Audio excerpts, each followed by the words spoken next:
welcome back to my channel. Hope you're all doing well out there. And today we're gonna make the case for physical media yet again with a brand new release from Arrow Videos dropped last week. But before we get into it, do me a favor, like, comment, and subscribe. I would appreciate that. And as always, a shameless plug for my TeePublic store. Leave a link for that in the description box below. And today we're gonna talk about a brand new Arrow video release that came out last week, and that movie is Under Siege. Now we're going to talk about the movie for a little bit, and then we're going to go over this disc, and we'll get you out of here. But Under Siege came out October 9th in 1992. I actually got to see it in the theaters. I talked my parents into taking me. It's an hour and 43 minutes long. It's rated R. Had a budget of $30 million, and upon release, this was Steven Seagal's biggest hit of his career. It made a little over $83 million in America and 156 worldwide. This was directed by Andrew Davis. Now, Andrew Davis and Steven Seagal had worked together before. They actually worked on Steven Seagal's first movie, and that was Above the Law in 1988. But Andrew Davis was no stranger to action. Even before that, he worked with Chuck Norris on Code of Silence in 1985. And then the year after this came out, he would go on to do The Fugitive with Harrison Ford and reteam with Tommy Lee Jones, who's in this movie.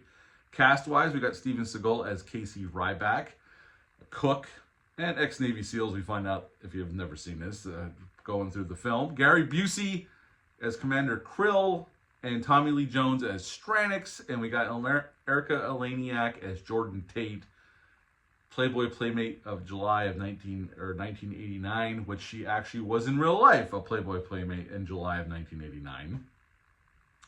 Now, this movie is pretty much Die Hard on a battleship. But we were told at the beginning of the film, we see the USS Missouri, and it's on its last voyage to be decommissioned, and they're heading back to be, just decommissioned from service. And it gets taken over by, well, Gary Busey's in on it. Tommy Lee Jones is an ex-CIA operative who's turned basically terrorist, and they're trying to get they want the 32 Tomahawks with nuclear tips to sell on the black market for a hell of a lot of money, and the only person that can save the day is Casey Ryback. And pretty much what we get is him plowing through these mercenaries left and right in very gory and cool ways, and at the end of the film, they stop the bad guys, and that is the end of Under Siege. I've seen this movie so many times over the years. We used to have it on VHS, used to watch the shit out of it, DVD, Blu-ray, and now finally this 4K from Arrow Video, which we're going to talk about in just a moment. Now, what to like about this film? Well, the cast. I think it was genius of them because Gary Busey was huge at this time. He was just coming off of Predator 2. He would go on to do some other films, obviously Surviving the Game, but he had Point Break right before this. I mean, Gary Busey was big around this time. He was showing up in a lot of places. But teaming him with Tommy Lee Jones, I think they work off each other really, really well. And you can tell both of them are having a blast here. Just chewing the shit out of the scenery and just working off of each other. I think they're really good as basically the two main villains of the piece.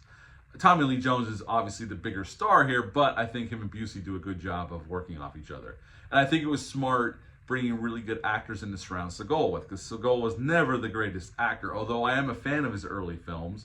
I know now he's a joke, and he's been a joke for a long time, but at the time I remember I own a bunch of his movies, especially his early ones, and I still like to watch them from time to time. So I think it was smart to surround him with really good character actors and really good actors in general, and it kind of helps hide that, he's not the greatest actor.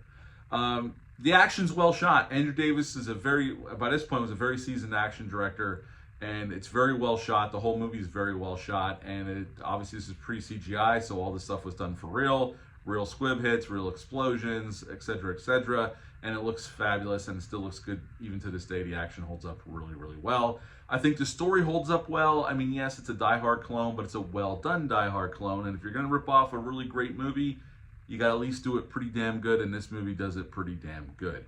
At the end of the day, I really like this film. I mean, they shot this on USS Alabama, and it was parked in Mobile Bay in Mobile, Alabama. They kind of floated it out and put tarps down to make it look like it's out in the middle of the ocean, which it wasn't, obviously. But I think they do a really nice job of faking it.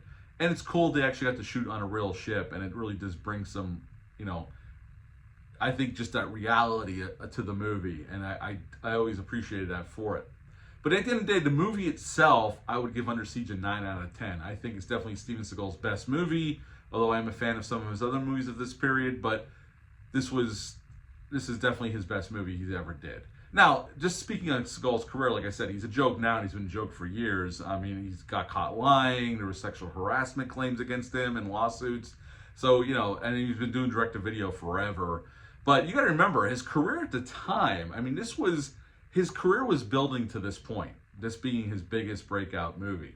Above the Law came out, made enough, it was a lower budgeted film, it made enough money, and it was well received that, he got other films. Because after that, he did Hard to Kill. He did Marked for Death, which I really do like Marked for Death. That was directed by Dwight Little, who did Halloween 4. He had Out for Justice, which I just watched my good buddy Dale _ from the Bat and Spider podcast on Saturday night.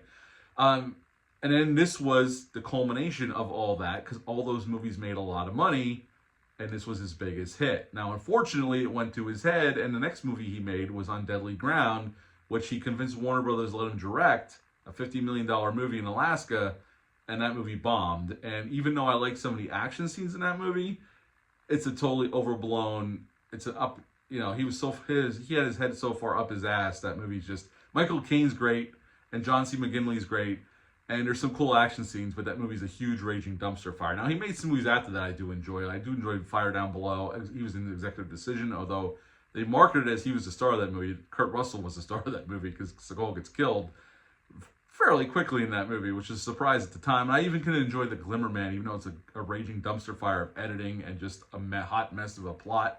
But I could have fun with that movie. After that, the only movie he had that was successful, because all those movies bombed, well, he had Under Siege 2, which made some money, but wasn't a huge hit, was Exit Wounds. That was a successful movie, but then he's been direct-to-video hell ever since Exit Wounds. But, I really do like this movie, and again, I was a fan of Seagal's early work, and I own them all on Blu-ray, and this is the first 4K of any of his movies that was released. And this is released by Arrow Video from a brand new transfer from the original camera negative. New 4K transfer supervised by Andrew Davis himself. Warner Brothers was heavily involved with this. We also got a new Dolby Atmos mix, and the sound is really, really well done. The transfer is really, really well done. It looks the best it's ever looked by far, not even close. I have the old Blu-ray that came out 15, 16 years ago. That was the last time this was released on physical media, at least in the States. It's a huge improvement over the old transfers by far. The movie looks fantastic, still has that layer of film grain, very filmic, looks really, really nice. And of course, the big scene, especially, if you were a teenager when you saw this originally, the one scene, you're probably asking, how does especially the birthday cake scene look in 4K? Well, I'll just say this. It's worth buying this just for that scene. And that's all. I'll leave it at that. Now, Arrow, like they always do, did a fantastic job with the transfer and the new Dolby Atmos audio mix. I mean, it really does kick ass, the new Dolby Atmos mix. But they also gave us some new special features as well. And then we'll open this up. I'll show you what's inside and we'll get out of here. We got a new interview with Andrew Davis, and he does give a lot of cool insights about the film. We also got an interview with Erika Eleniak as well about her time on this film as well. All right, let's open this up. Okay, we got this slipcover, the original poster art. Original poster art's on the case, and on the back has everything about the movie and then all the special features. Inside, we got a booklet with the new artwork. I actually really dig that artwork. This is also a reversible sleeve. You can reverse for this artwork right here, which I think is badass. Then you got your 4K disc. So this is another cool release. It's not as big of a release as like Demolition Man or that, but it's still a cool release to have this movie on 4K. Again, this is my favorite Seagal movie they ever did. So the disc itself, the transfer and the sound, between the transfer and the sound and the new special features, I would give this disc a 9 out of 10. Rock solid. It looks great. It sounds great. And again, this is my favorite Steven Seagal movie. So a 9 out of 10 for the movie and a 9 out of 10 for this disc. Arrow Video doing another great job, bringing another, I consider this a minor action classic to 4K finally. So if you're a fan of this movie, I would highly recommend picking this up. It's definitely worth the upgrade over the old Blu-ray. That's it for this video. What are your thoughts on Under Siege? Leave a comment down below. Let me know. That's it for this, the case for physical media. And we'll get back to some more 90s thrillers very soon. But until next time, bye.